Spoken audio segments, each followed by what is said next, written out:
વિધાનસભા આજનો ગુરુવાર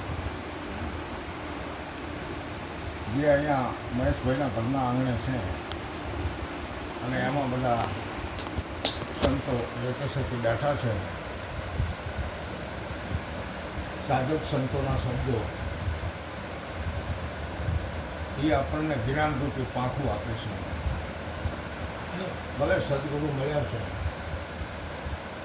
પણ જે સંતો થઈ ગયા, અમુક સંતોના તો ઘણા વર્ષો થઈ ગયા છે.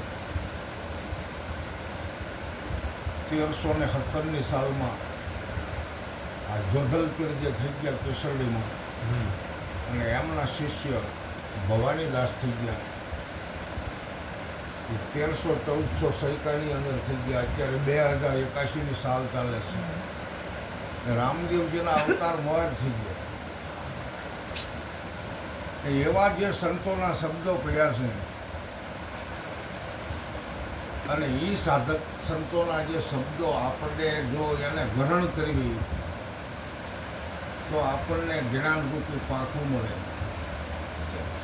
તો જ્ઞાનરૂપી પાંખું મેળવીને આપણે શું કામ છે કે આપણે ઉડી જવાનું છે સતલોકમાં.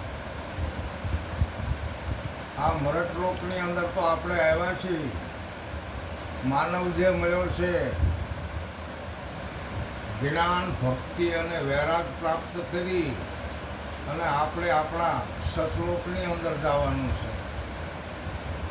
એના હિસાબે જ્ઞાનરૂપી પાંખુની જરૂર છે. તો જ્ઞાનરૂપી પાંખું આપણને પ્રાપ્ત થાય. જો કે સદગુરુ સમૃદ્ધ ધણી છે, આખા વિશ્વનો માલિક છે અને એ આપણને જ્ઞાન આપે છે. પરંતુ આપણું શરીર ટકે ત્યાં સુધી સંતોના સમાગમમાં જવાથી એવી આપણને જ્ઞાન ભૂમિકા બતાવે જેથી કરીને પાંખુંને કંઈ વાંધો ન આવે અને એવી સજા પાંખું જ્ઞાનની પ્રાપ્ત થાય. એટલે આપણે સતલોકની અંદર જવાનું. સતલોક કા મેં હું પંખી. આવ્યા છીએ અહીંયા આપણે સતલોકમાંથી આવ્યા છીએ. આપણા ભીતરમાં જે આપણે છીએ એ સતલોકમાંથી આવ્યા છે. પણ પિંડરૂપીનું છે અહીંયા ને અહીંયા પંચભૂતનું. પિંજરું પંચભૂત તો અહીંયા છે મરતલોકમાં. આ પૃથ્વી છે, પવન છે, પાણી છે, આકાશ છે, અગ્નિ છે અને એમાં બધા સનાતન બીજો પડ્યા છે. એમાં 184ના બીજો છે, 18-12 વનસ્પતિના બીજો છે. એ ધરતી માતામાં પડ્યા જ છે. અને જેવી રીતે વનસ્પતિ ધરતી માતા ઉપર જ્યારે વરસાદ આવે અને દરેક બિયારણ ફૂટી નીકળે, એમ સર્વેનું સનાતન બીજ આપણા ભીતરની અંદર આવેલો જે વિશ્વનો વ્યાપક સદગુરુ છે, જેને પારખ કહેવામાં આવે, તો એ પોતે કહે છે સાધન વડે બોલીને કે સર્વેનું સનાતન બીજ હું છું. અને એ સતલોકનો જ વાસી છે અને આપણે અહીંયાથી આવ્યા છીએ અને આપણે અહીંયા જવાનું છે. તો એના હિસાબે આપણે જ્ઞાનરૂપી પાંખુની પ્રાપ્તિ કરવી પડે છે. આ સમજાય એના માટે કોઈ ભાળી ન શકે કારણ પાંખું મળે. પણ હમણાં આપણે એક ભજન સાંભળ્યું અને જોરદાર નાનક સાહેબનું ભજન છે, સકલ હંસ મેં રામ હમારા. એમના ગુરુ મહારાજ કોણ હતા? ગંગ સાહેબ. અને અકબરના દરબારની અંદર ગંગ સાહેબને નવરત્નોમાં એક રત્ન તરીકે લીધા છે. તાનસેન ગવૈયો છે, કવિ ગંગ છે, વીર ટોડરમલ છે, બિરબલ છે, આ બધા આપણા હિન્દુ છે. 70 ખાના મોટા શૂરવીરો છે મુસલમાન, અને 72 આપણા હિન્દુના બહાદુર લડવૈયાઓ છે, જે અકબર બાદશાહે પોતાના રાજ્યમાં રાખ્યા છે. કોઈ ગવૈયા છે, કોઈ જ્ઞાની છે, કોઈ સંસ્કૃતિને ટકાવી શકે એવા છે, કોઈ લગ્ન પ્રસંગોના ગીતને રજૂઆત કરી અને બહેનોની અંદર અતિ ઉમંગ વર્તાવે એવા કે જે વીર ટોડરમલ. આ વીર ટોડરમલે ગાણા ફટાણાની રચના કરી છે, જેથી બહેનોમાં આનંદ આવે ને. અને તાનસેન ગવૈયા જેવો દુનિયામાં કોઈ ગવૈયો નહીં. હા, વસંત બહાર ખરા બપોરે રજૂઆત કરે એટલે હરણિયા સીમમાંથી સાંભળવા માટે એનું વેણું સાંભળવા આવે. વરસાદના સમયે મલાર રાગ કરે એટલે વરસાદને આવવું પડે. અડધી રાત્રિના સમયે જ્યારે દીપક રાગ કરે એટલે ઝાડવાના પાંજરે પાંજરે દીવા થાય. આવા રત્નો. તો આપણે કયા રત્નમાં સી વિશે વાત કરી. તમે મહારત્ન છો,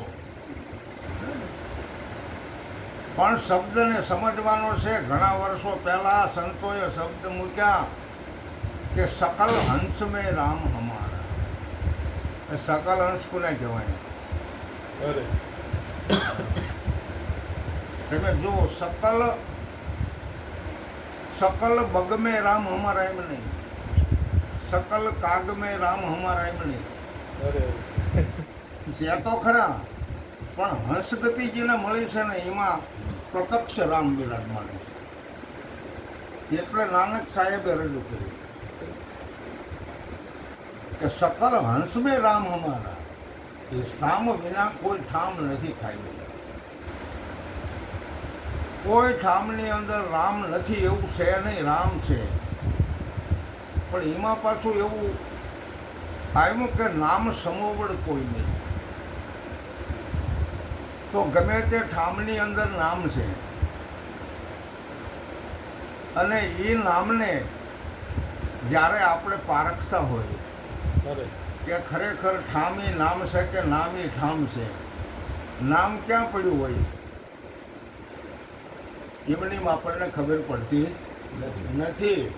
કારણ કે નામ પડ્યું છે અહીંયા ગોતે નહીં, ગોતે છેટે છેટે. વેરીથી જેમ હાલે વિરોધે નજરોનો રાખે નેઠે, જેની સુરતા સુગર સનેટ હતો ઘટમાં સાહેબ. બસ એક સકલ હંસ મેં રામ હમારા, રામ વિના કોઈ ઠામ નથી. અને એ નામનું અંજવાળું ત્રણે લોકમાં છે. અને ત્રણે લોક આપણા શરીરમાં, આ પિંડ બ્રહ્માંડમાં જુઓ તપાસી, નામ સમોવડ કોઈ નથી. પિંડ એટલે આપણું શરીર, અને આ પૃથ્વી, પવન, પાણી અને આકાશ, સૂર્ય, ચંદ્ર, નવલખ, તારા બ્રહ્માંડ કહેવાય. તો આ પિંડ બ્રહ્માંડમાં તમે તપાસ કરો. જો પિંડમાં તપાસ થશે તો આખા બ્રહ્માંડમાં તમે અહીં બેઠા બેઠા તપાસી શકશો. કારણ કે બ્રહ્માંડમાંથી પિંડ બન્યું છે, એટલે આ પિંડને બ્રહ્માંડની ખબર હોય. આમાં 36 વાજા વાગે છે.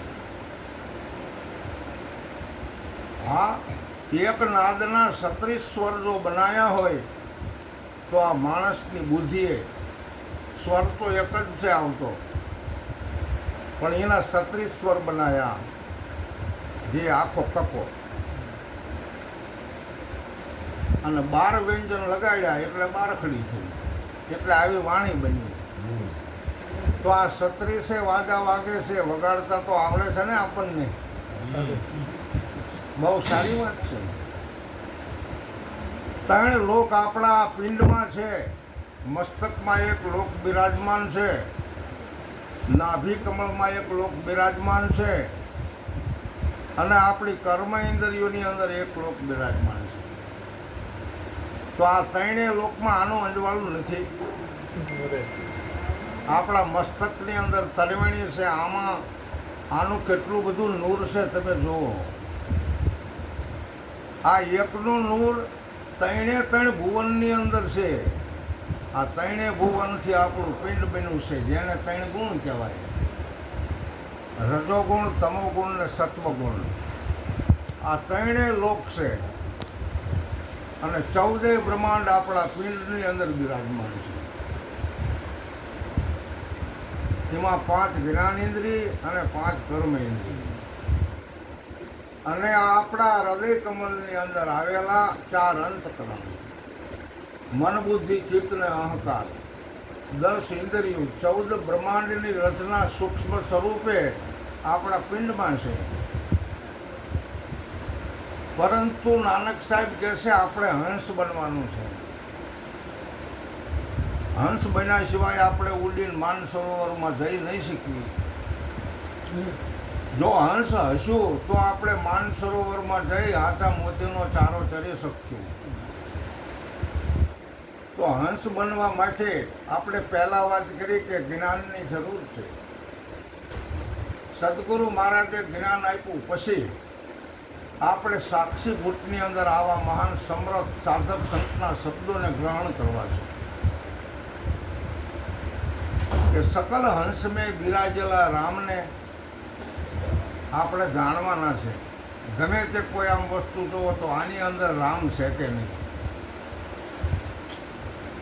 ગમે તે વસ્તુમાં રામ છે કે નહીં, અને રામ છે.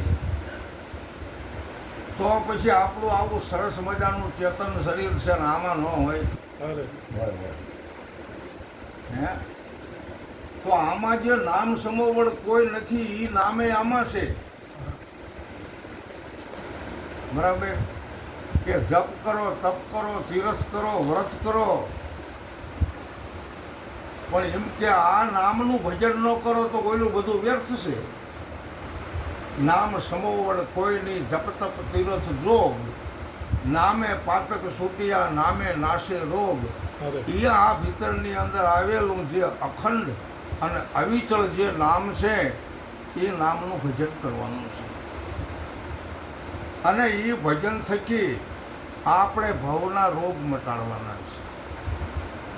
એ ભજન થકી જન્મ અને મરણનો રોગ મટાડવાનો છે. તો હવે આવું જ્ઞાન પ્રાપ્ત કરતા આપણને શરમ લાગે, આપણું નરમ તત્વ ઊભું થાય કે આપણું કામ નહીં. આમાં ગરમ તત્વ ઊભું થાય કે મારા જેવો આવો સૂર્ય, બરાબર, અને જુવાન છો, અને એમાં આ જ્ઞાતિ છે મારી, મારે કોઈના પગે પડવાનું છે હોય, આને ગરમ તત્વ કહેવાય. એટલે શરમ નરમ અને ગરમ જો હોય તો કંઈ હાલે એવું નથી. તો અહીંયા પરમ તત્વરૂપી નામ છે, અહીંયા પહોંચી શકે નહીં. તારા દે ધરાન લાજા છોડી દીધા અવધના રાજા, અને ઋષિઓના ચરણોને પૂજતા જેને મેલી મર્યાદા રે ભક્તિના માટે. શરમ લાગી હોય ત્યાં થાય, જોયું નથી પણ આપણને પુરાવો મળે છે કે અયોધ્યાના મહારાજા હરિચંદ્રના ઘરેથી તારામથીએ માતંગ ઋષિના આશ્રમમાં 12 વર્ષ વિતાવીને ઋષિ અને મુનિઓના ચરણોની પૂજાયું કરી છે. અને નાતી જાતિ અને નરનારીના ભેદને ભૂલી અને સેવા કરે છે. મર્યાદાનો ત્યાગ કરી નાખ્યો. તમે જુઓ